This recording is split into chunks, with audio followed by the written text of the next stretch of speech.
Hey, what's going on, peeps? Welcome back to day 8 of the 31 Days of Horror.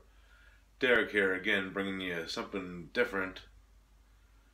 What I got for you guys today is a film from Chile, and it was released in 2012, I believe.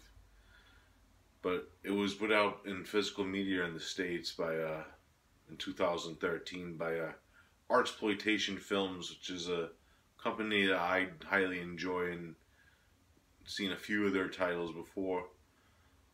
Awesome company that released like all this like different films from different countries that we probably wouldn't see if we didn't like foreign films, or but they're pretty solid films, all of them, the ones I've seen anyways.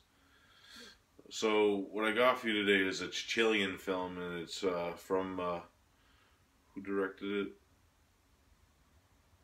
I can't even pronounce it. I'm not even gonna bother trying to pronounce that director's name. But it's called Hidden in the Woods.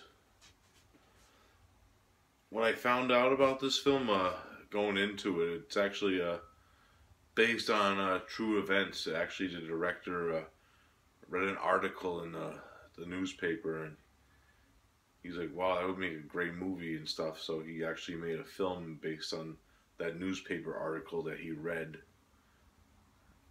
and I found that really interesting. That this was based off a true story. Now, the main plot of this one, it follows two sisters. Their names are Anna and Annie. They live with their father. He's pretty much like he holds drugs for like this drug dealer named Uncle Costello, and their father's not really a nice guy at all. You'd find that out in the first few minutes of the film, and he pretty much after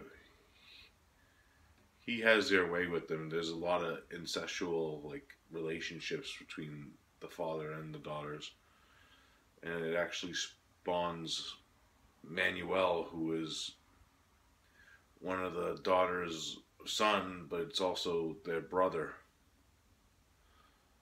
He's kind of deformed. He lives in stuff in the room. The father keeps him locked up, feeds him raw meat, and pretty much what happens is not getting sidetracked or anything, but the cops show up to the house one day, and there's a big showdown, and the sisters and Manuel, the brother, end up escaping from their father's clutches, and after a while, he actually ends up in jail. Now, they end up going up to like this cabin that's their father's other like hideaway cabin, the hideout, because what they realize is Costello's actually on their tail and wants to get his drugs back that their father had holding for them. Excuse me on that. And that's pretty much the plot. They're just trying to survive and get on their own feet and stuff, and it's pretty much the main plot of the film. Now, my thoughts on this: it's a really like difficult watch because there's a lot of like graphic scenes of like sex in this film. It's really like spot on. It's really hard, but it shows like their the struggle to survive in the same aspect. Because some people do that for a living just to survive, which I understand and stuff. This film's not like a happy film, is what I'm saying.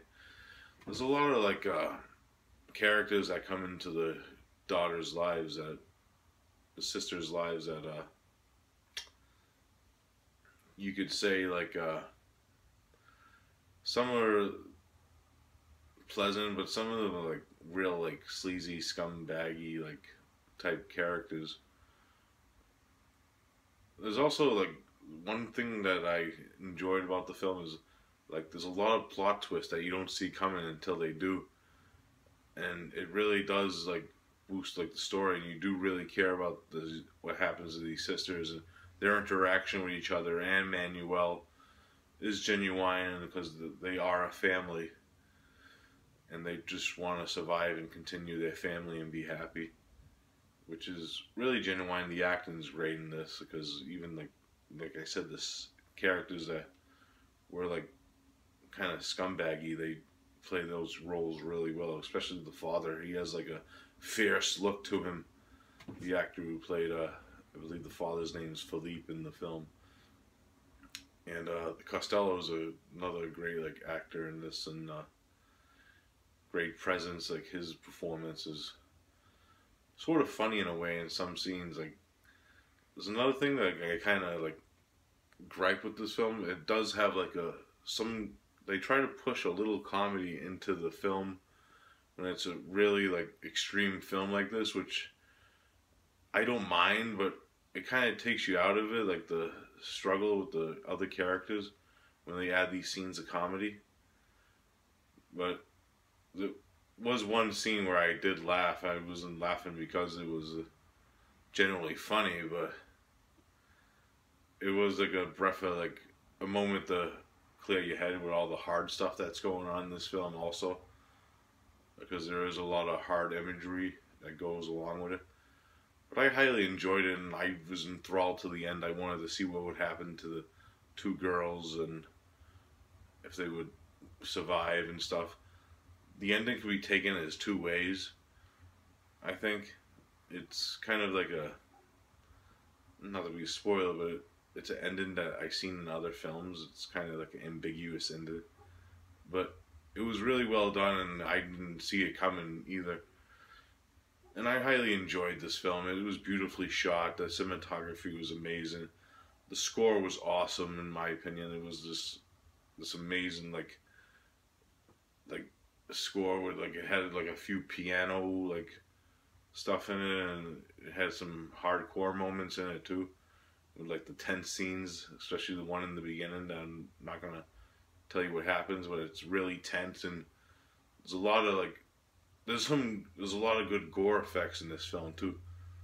Awesome gore in this film. If I had to rate Hidden in the Woods, I'm gonna give it a solid 8.5 out of 10. That's how much I enjoyed this film. I do highly recommend everyone check out this film. It's an awesome film, and I enjoyed it. For a first time watch, it was like enthralled with what was happening and stuff, and it was really well done, and the director really wanted to make a good film, and he did, in my opinion. Awesome release by Artsploitation. Good like making of and stuff on this release. Good stuff. 8.5 out of 10. Alright guys, that's all I got for you for Hidden in the Woods. I'll be back again with day 9 tomorrow. So I hope you enjoyed this review. I'll see you tomorrow. Peace out.